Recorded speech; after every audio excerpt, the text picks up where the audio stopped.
Hello and welcome to the next episode of Spiritual Fertility. I am so excited to be here. I'm your host, Alison Bucklin.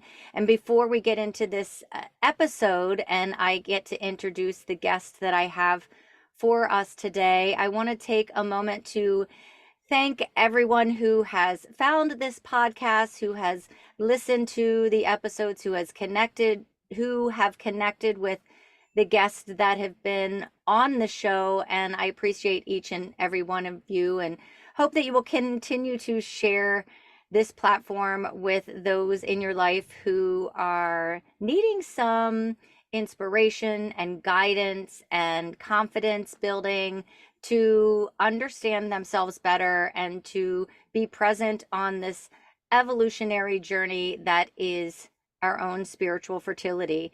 And my guest and I were connecting and chatting beforehand, and the intention that came through for this episode is one that will allow us to be present with our mind, our body, and our spirit so that we can understand and know that all three are so important to be mindful of, and that we can all make choices and decisions in our path that bring all of those together. And so, actually, if you are watching this on YouTube, you can see my background is this crazy looking chart if you've never seen it before. And this is my personal human design chart. And so my guest today is going to speak a little bit about human design. I had the pleasure of being connected with her to learn about human design, actually, as somebody that could be a potential guest for spiritual fertility. And human design is something that came into my world um, many years ago, probably 6 years ago or so, through a connection that I met on LinkedIn. And she introduced human design. It wasn't something that resonated so much for me at that time, but in the last 6 years, it's come up for me quite a bit more. And even now, in this last 6 months or so, something that I've been taking into account and experimenting with and learning about. And so I'm so excited for my guest to share a little bit about human design with you and introduce this topic to you. My guest is Sandi Freschi. And actually, the person who introduced me to human design, I reached out to be a guest on here. And she said, "No, I want to introduce you to Sandi because I think she would be a good person to talk to a little bit more about human design and where that has fit into her life." But since I've connected with her, my goodness, there's so many more facets of Sandi that align with this podcast, but also where we've connected in general, not just the human design aspects, but I'm excited for her to share her story. So, Sandi, thank you so much for joining me on Spiritual Fertility. I'd love for you to introduce yourself and really just share a little bit about maybe how you came into human design, and then we'll get into your evolutionary story and you can share a little bit more about the pieces of human design that have helped you. So, welcome so much. Oh, thank you so much, Allison. Thank you for having me on. It's exciting to connect with you again and be here.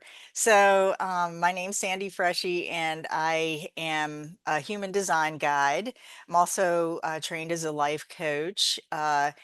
And I have been in my own human design experiment since about 2009. And Allison, as you were talking about how you were introduced to human design, or kind of came into your world about 6 years ago, and then, and then came back in a in a real, a palpable way, kept coming back most recently. Had a similar experience in the sense that I remember being introduced to human design, oh, probably about maybe 3 years before I actually the chart actually registered. And it was interesting thinking back about how someone gave me a reading, but I don't remember anything about the chart. I don't remember anything about what she said about my design. But then when I was ready, it came back through a different person, a coach that I was working with at the time, and she's like, "Oh, girl, you're a projector. You we need to talk about how to manage your energy." and and it caught my attention because I was really in the middle of this huge life change where my divorce was finally coming. I was finally. It took a long time, but I was separated from my first husband for a while, and then we finally were coming up on the actual official divorce. And then along with that was like the financial crisis of the fallout from the 2008 financial crisis, and a lot of financial things that were falling apart in as part of that marriage. And yeah, and it was kind of a crisis point for me. And that's, I think, everything had to kind of fall away so that I could pay attention to myself. And human design was the tool that helped me to begin to pay attention. So I got really into it. I got certified through Karen Curry Parker. I've learned a lot from the original School of Human Design, Jovian Archive, where Ra Uruhu's material is. I've learned about the basics of like human design and business, and all the different aspects, relationships, business, groups of people, individuals, the whole thing, and got all the way through it. Went through in human design, we have a thing called the 7-year deconditioning process. Ra Uru would talk about how every 7 years we're kind of like a new person. So as we decondition and learn, let go of those aspects that of who we're not, and attune more to who we are using the chart and the different aspects of the system to help us to experiment with the chart. um, we in 7 years, theoretically, we're not operating the same way. So I got through that. I got through a little bit more past that 7-year point, and the pandemic hit. So that brought up a lot of deep grief that I had not dealt with from my first marriage, from people that I had lost in my life. A deep, in a sense, an existential crisis. I think I put a video on my own video YouTube channel about my existential crisis. And I really, and that set me on a new path. It's like I felt like that was the integration point for everything that I had experimented with in my own design and had worked with, which leads me to where I am today as a graduate student in mental health counseling. I'm finally finishing that after 37 years of, I quit when I was 23. Probably for good reason. Did Navy drug and alcohol counseling in the Navy, and got really burned out from that. And finally, I've recovered from burnout and deconditioned myself enough, and realized through the pandemic and all the crises that I witnessed and the things I went through myself, that it was time for me to really answer that call and finish that aspect of my life and see where it takes me.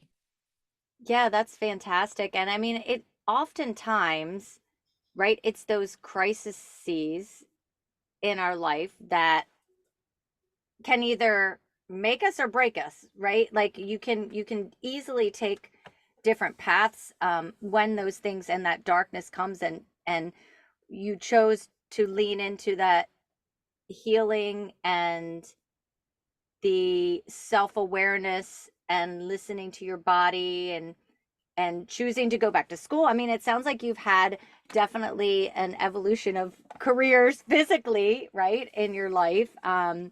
And we'll come back to like some of the ins and outs of human design, but where are you now? So you are finishing your master's. I'd love for you to share a little bit more about why you were led to like the mental health aspect of counseling, and can you talk a little bit about that? And also, before you answer that question, to anyone listening, it's never too late or too early to shift and to choose something that resonates with what you need and what the world needs from you. So, after 37 years, Yeah. you're Well, back. and as a backdrop to that, I just turned 61. Yeah, right. I mean, I fantastic. just turned 61.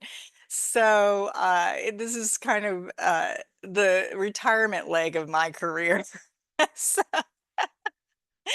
um, yeah, so what was your question? What led me to this Yeah, or no. So, and then what specifically are you studying, and why? Because okay, you shared ahead of time that you, yes, you were working in human design, but you were just kind of seeing the disconnect between folks who had trauma in their body, and yeah, why counseling and dealing with folks and their mind aspect kind of connects into that mind body yeah. spirit. So it's so fascinating to me. Yeah, so I'm working on my master's in clinical mental health counseling. So working through, uh, being with people to, there are several different ways that I could go in terms of like, and I'm in this course right now of like, what's my theoretical orientation?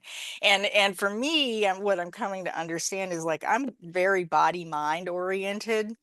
And I took a summer course on trauma therapy.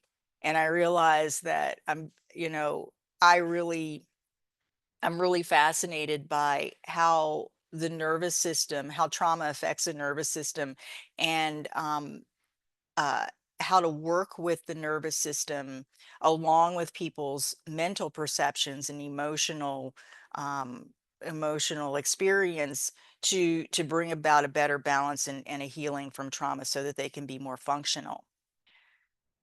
Um, when I still do human design readings, so I'm talking about it like it's in the past, but because I am more immersed in my studies right now, but when I was really in the thick of human design, and that was like the core of what I was offering, I would regularly come meet with people where I could show them the basics of their chart, but they could not connect with their strategy, their decision making authority, which is really an embodied experience.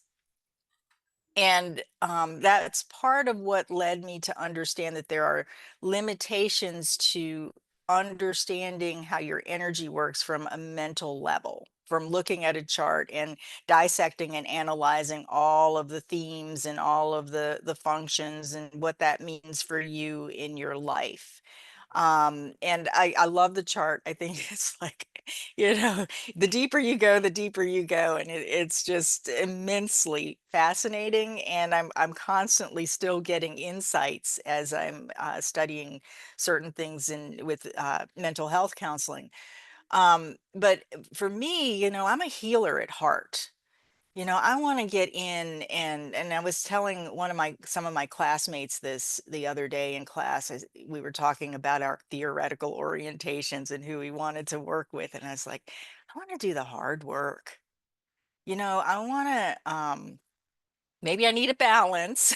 But I really want to master how to really help people get connected in their bodies in a way where they can not only survive what they're going through, but actually grow and thrive.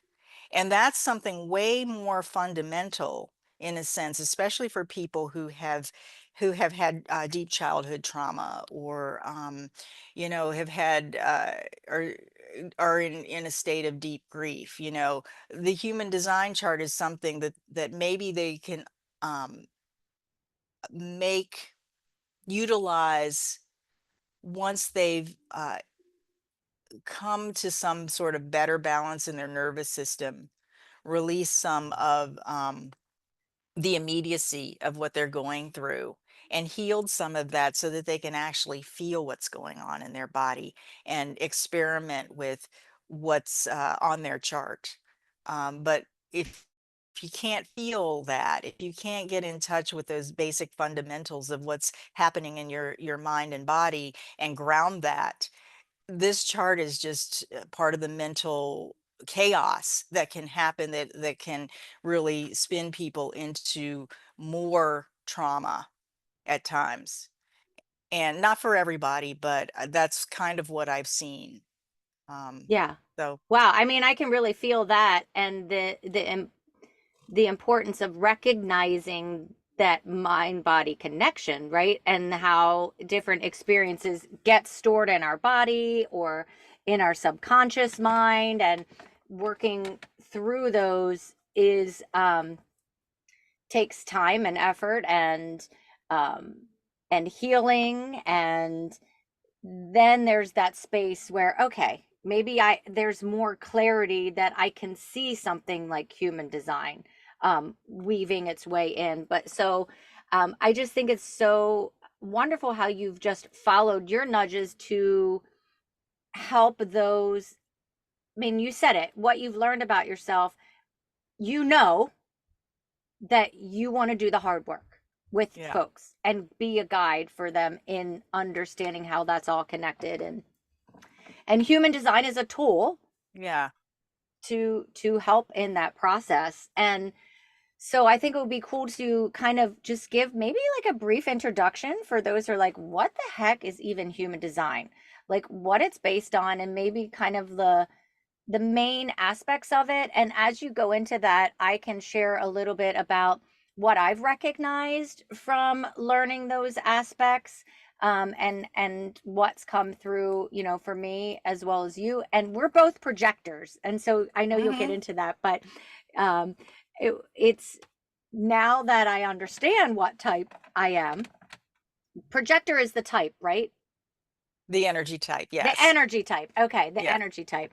Um, it's just so cool to see like what other projectors are coming into my world, and find like the projector Facebook group and different cool things like that. Yeah. So, yeah, so I give our listeners a brief intro, and maybe we'll talk about, the energy type and the strategy and the other Okay. parts Well, that you feel okay. are most surface level important for folks who are just hearing about it now. Well, let me tell you a little story about how I'm approaching like new people who just discover human design. And it has to do with like I sell Asian pears. I have an orchard, Asian pear orchard, and in the peak of the summer, late summer, I sell at the farmers market. So um, one of my acquaintances, who's also an acquaintance of someone who's I know locally who's really into human design, came up to my farmers market booth, and she's like, I was talking to this other person, and she was telling me all about human design, and I pulled up my chart and I don't know anything about it.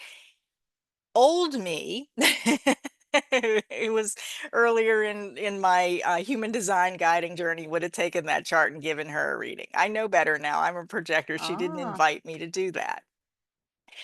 So she said, "What do I do?" And I could tell she was ready to kind of dive into like looking at how you have your chart up there. People can see like all of the shapes and the colors and the lines and the red and the black and the numbers and the astrological, the planets and all of that. And she was ready to dive in. I said, "Okay, here's what you do.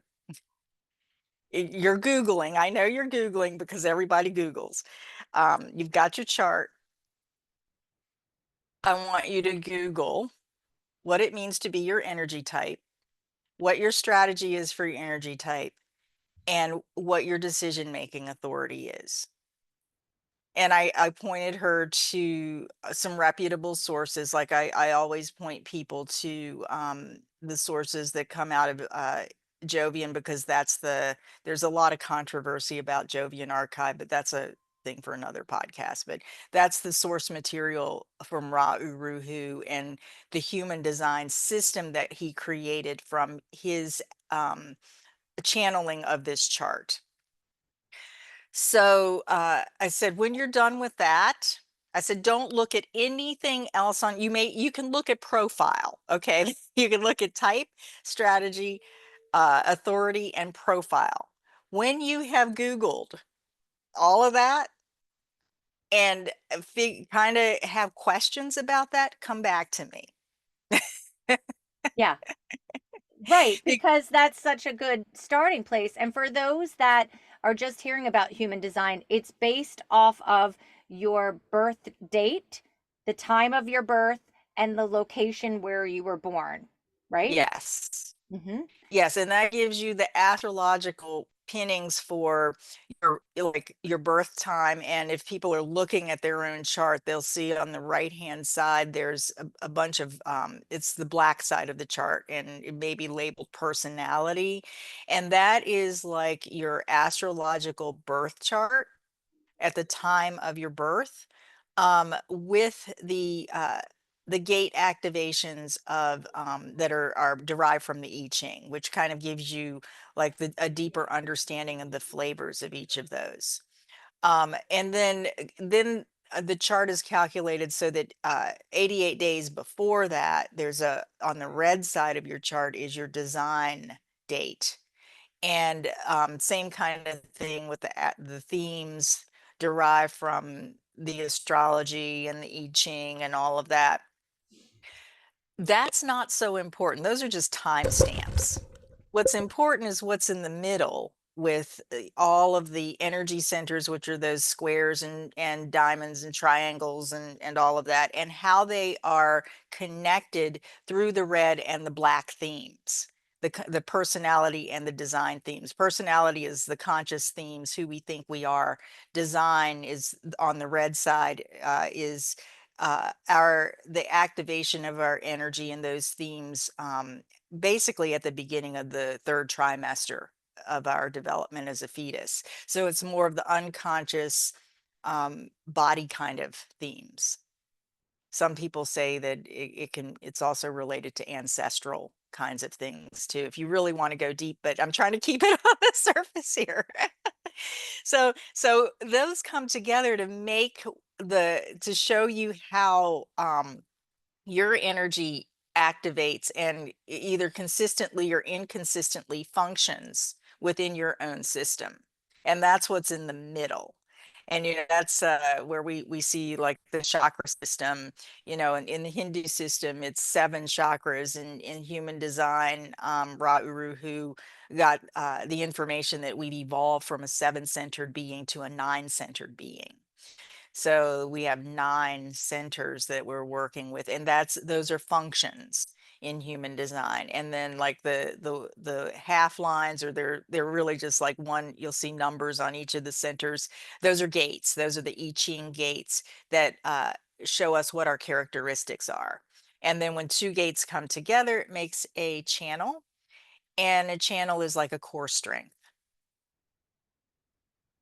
That's So great. yeah, Yeah, no, so I love that. I love that simplified explanation. Just if somebody like looks at it and they're like, okay, this is like a simplified of what it's about. But let's get into our energy type, because that's like what started it for me. And there's only 4 different energy types, correct? yes, yes. There's the projector, which makes up about 21-22% of the population on the planet. The manifester makes up about 70%, 7%, sorry. Uh, the reflector makes up about 1%, and then the majority of people on the planet have a generator design, or a subset of the generator design or generator energy type is the manifesting generator. So they're the builders and the the builders and the sustainers in the world, because they have the consistent life force. And I'll go back to one other little thing on the chart. If people are looking at their chart, what you have colored in on your chart is what you have consistent access to in terms of energy and functions and themes. What you have not colored in on your chart is what kind of comes and goes. Everybody has all of these aspects of, and I read the chart now, or I'm kind of deciphering the chart as like the story of the human condition. We're all human. We all have experienced all of these themes at some point in our life, but the ones that are colored in are what define us, in a sense, define our energy type, and what we can kind of rely on, uh, because it's not going to come and go. Yeah, and you know, one aspect of the energy type that has resonated for me, once I found out that I'm a projector, um, then I went into, is it the strategy? Is that what is the, or no, like what is the waiting for invitation? Is that the next That's a aspect? strategy. That's the So, strategy. So we have our energy type and then the strategy. mhm. And my strategy, or is, So let it's me not explain what mine. Go ahead. strategy is, Go in ahead. general. Hmm. It's not like we're strategizing, like we've got this map of our chart. We're strategizing on, how are we going to do life better? Yeah, if we're totally up in our heads, maybe, but that's not what this is about. It's about the way that we approach life and other people and our interaction with the world that uh, promotes that ensures that we get what we need in order to thrive, in order to live out what's on our design, the highest aspect of what's on our design. Um, so it's a way of being more so than what am I going to do? Mm, How am I going to hack this system?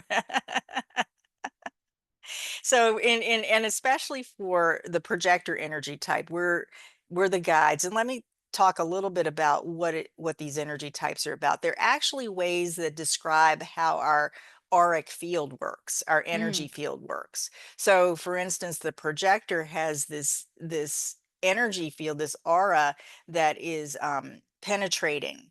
Where our energy is sort of hardwired to resonate with certain people, and we can get right into the heart of who they are and know them very deeply. And when we're invited to do that, it feels really good because they'll open their hearts, and they'll invite us in, and then we have that invitation to guide them. So the strategy to wait is to wait for those invitations and for recognition. So in the day to day, that looks like what I just described. You our energy is kind of as a projector. We're you know consciously, unconsciously, sort of feeling around for those people who are open to us and are inviting us in and recognizing us for who we really are, so that we can and inviting us to guide them so that we can do what we're here to be who we're here to be, the guides on the planet. um and I lost my train of thought there. that's okay. I uh was just thinking about like that strategy. Yes, projectors being that guide on the planet, but for me, where this has resonated is the I have had a tendency before understanding this about myself to offer my wisdom without the invitation, almost like a right. verbal vomit, like, oh, this would help, this would, but now I've recognized where there I can sit back and be mindful of where I'm being invited to share my energy, my thoughts, my whatever it is.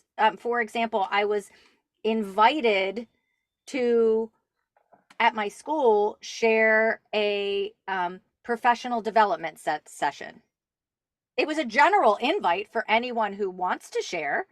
Hmm. But I was like, okay, that's my invitation. I'm going to apply and share my wisdom, understanding that those who were going to be called to be in that space were the ones that I was going to be able to penetrate, right? Mm-hmm. And with my energy, and it was just this wonderful, remarkable thing. So once we can understand that about ourselves, I think with that self-awareness, we can make choices and understand where we can step back and when we can move forward. Mm-hmm. Yeah. Yeah. And I'll add something else specifically to the projector strategy. The invitation, we get invitations, not maybe not every day, but we get these little micro recognitions, like what you're talking about. The invitation, waiting for the invitation is really in Ra Uru Hu's explanation of this, is really about being invited into the life.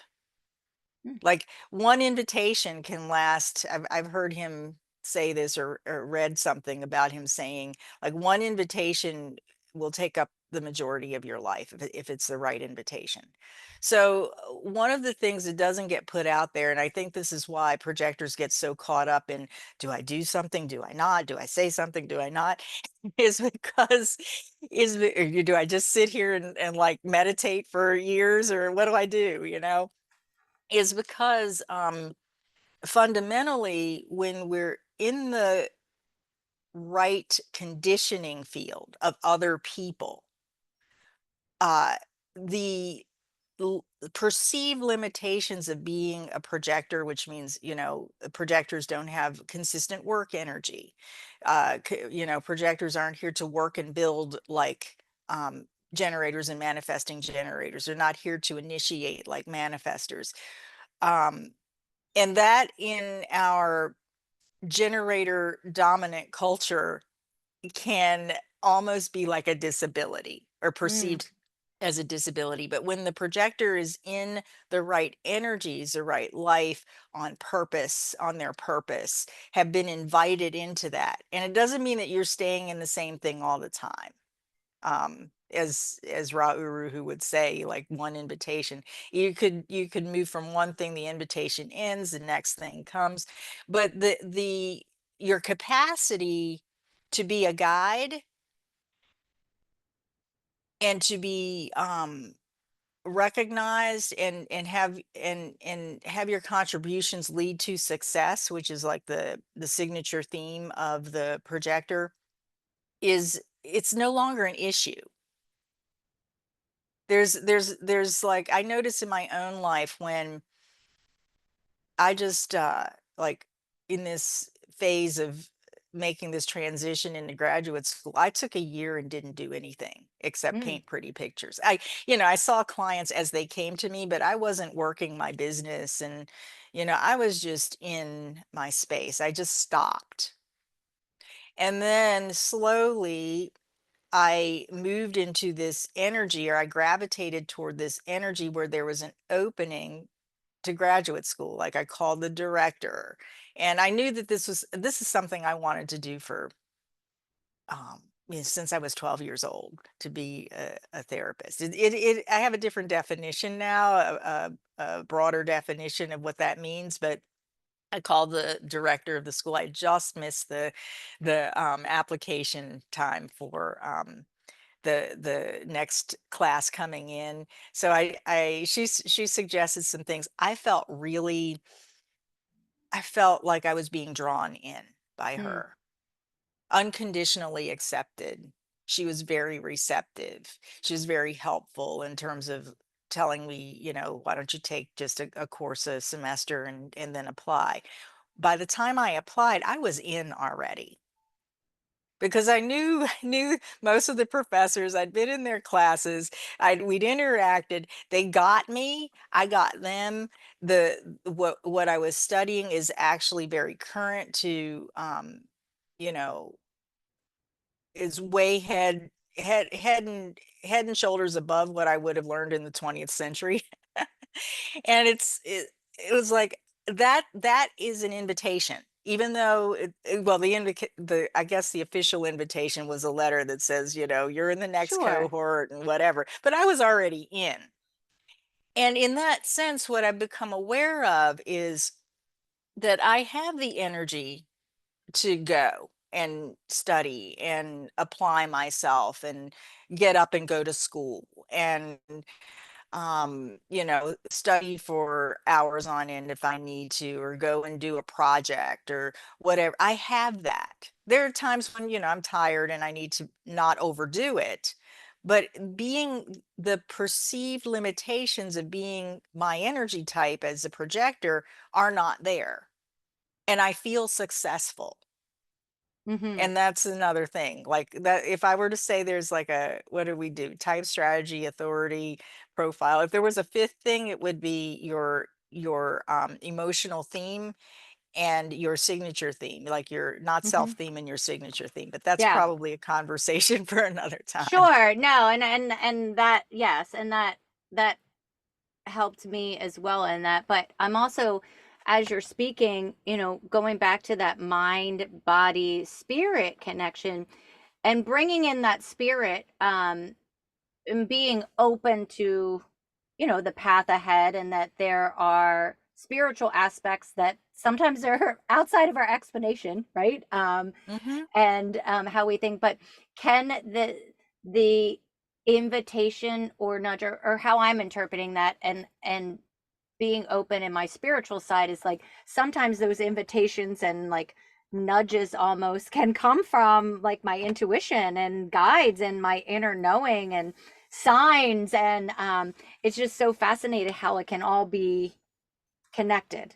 Yeah, yeah, and for those of us who have like a strategy to wait, and this goes for generators too, even though it's a little bit more active in terms of like they're responding to something, but they still have to wait to respond. Mm-hmm. That whole thing of, and we could probably have a whole Sure. conversation on the unseen that's not on the chart. Yes, right, right, You exactly. know, the synchronicities that happen and the things that come in, the signs that happen. Um, what I would say is like wait and watch. Mm-hmm. Like I've done this a lot, especially since I stopped. That I took that year and I just stopped and I painted pictures for a year. I did art for a year. Um, I am much more aware now that, okay, this is a sign. Is it time to act? Is there something solid there? And I guess for generators and manifesting generators, it would be like, is there something, um is my gut responding, but is there something that would be their solid thing? For us, it would be like, there's this piece, and am I waiting for something else to come in? Or am I waiting for, or is this like the thing that's, I have a splenic authority, so I light up in the moment. Is this just the signpost that says I need to turn right and, just, connect with that person? And then, if it's not right, I'll know, because if I'm connecting with that person and they're not open to it, or it's not going anywhere, I know, okay, I need to course correct and get back into my own energy. So again, Yeah. experimentation. Sure. And that's really just to kind of bring this full circle. That's what it is, right? It's an experiment. It's Mhm. learning and understanding, implementing, seeing where it fits, see where it doesn't fit or resonate, and understanding like our mind, body, and spirit, and how it all is working for us together on this path, and how we can be we can we can come. So it's just interesting because, you and I did not know each other, right? And then Mhm. we end up becoming connected. You're able to help me, and we're on this path. We're both projectors, and but it can look so different for each of us along this path. Another aspect, before we continue to wrap up, and we can talk about some of the things that you're working on now, but that stood out to me is, shoot, and now I just lost my train of thought. It happens from time to time. Yeah. But the human design, and is just one aspect of that on our path and on our evolutionary journey. And so now that you help others with human design, you've understanding yourself and your path forward on human design, and how that's led you to your career shift and your path ahead. Now, where are you now? Because I want you to share with listeners like how this has kind of transformed, and now you're writing a blog and a newsletter and podcast information for those that are called. Tell us a little bit about that aspect. Yeah, well, I've stepped a little bit away from like guiding people with human design. I Uh-huh. still do readings, but Sure. in that year, I wanted to see what would happen if I just didn't do all the things that Sure. I guess I was deconditioning my business model, but Uh-huh. you Right. know, if I didn't do all the things that people said you had to do, right? And I still got referrals. I still got as many clients as I wanted to see, and so I've kind of put that on autopilot. Mm-hmm. Yeah, it's on my website. You can sign up for a reading. Actually, right now you have to contact me to make sure I have openings. But I still do accommodate clients. I actually work with other coaches who send me clients. Um, and so that's kind of going, right? And then there's this other aspect of me that sort of expanded in that pause of time where I became a mindful art meditation teacher. I delved into my own creative expression because I realized that like I was using all of my creative energy to create a business as an excuse or as a platform for a way to use my creative energy. And then I realized, well, why don't I just be creative, like experiment with that? So I found and I also at the same time wanted to create community, and I tried that on my own platform, and it was piloted something over the summer that was moderately successful, but it's like it didn't have the right feel. And I wanted to be in a community, like in mm, I don't know, an energy environment. And I found Substack. So Substack is really for writers. I'm not really a writer. Sometimes I get inspired and I write something, but they put in like they put in these things like the podcasting feature and the audio feature, and of course there's blogging there. And I really miss, like, in the early days of my human design journey, I was blogging a lot on the old WordPress platform where it was kind of like a community about projectors, and I miss that. I miss that feel where people could kind of come into your neighborhood and comment and whatever. And Substack offers that without all of the algorithms and all of this stuff. So I said, what would it be like? I wonder if I could bring my creative community, this very small creative community, over to Substack, because there's like a subscription model where you can subscribe and be a free subscriber, and then you can also be a paid subscriber. So what if I put my creative community, my creators community, behind that paywall, but also had this freedom and leeway to explore my own creative expression, explore my own thing out in the public facing place. So that's what I have over there. Um, and I'm probably going to change the name of it, but I think you can probably find it if you just search Substack Sandi Freschi, SandyFreshi, and you'll find like podcasts and some writing, and then some information about how to join this community where we meet once a month on Zoom, and we do like a whole um, energy alignment kind of a circle with art and meditation and all the things we love. So it's all I'm That's experimenting with fantastic. that over there. Yeah, and That's fantastic.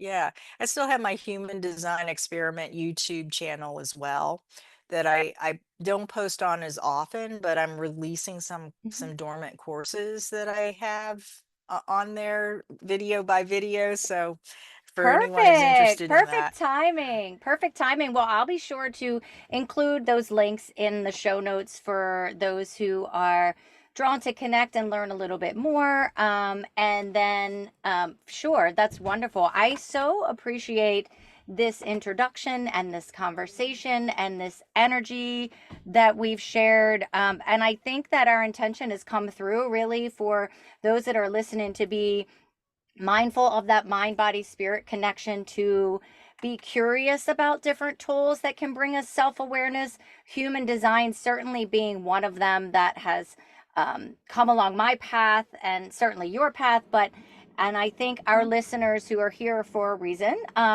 can choose whether or not they continue to investigate this for themselves to learn a little bit more about themselves. So I just really want to thank you for your time and your energy and the space that we've shared. I appreciate it so much, and I can't wait for this to be released and for those to find value in what it has shared and what energy has and information has been brought forth for those that are listening. And for as we wrap it up, for those who are listening, be sure to follow Spiritual Fertility, to pass this information on to those that it may resonate with, and to be able to understand yourself better, to stand in your light and your truth, knowing that you are here and made for a purpose and for a reason, and that being in your mind, body, and spirit certainly can enlighten and bring that all out into the world. So thank you so much, Sandi. Thank you, Allison.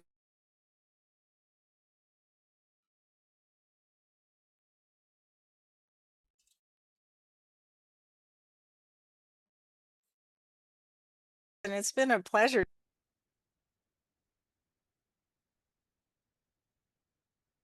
We cut out for just a second. We did. That's okay. That's okay. I'll edit that out. But Okay. I said thank you, and then you said go. Thank you, Allison. It's been a pleasure chatting with you.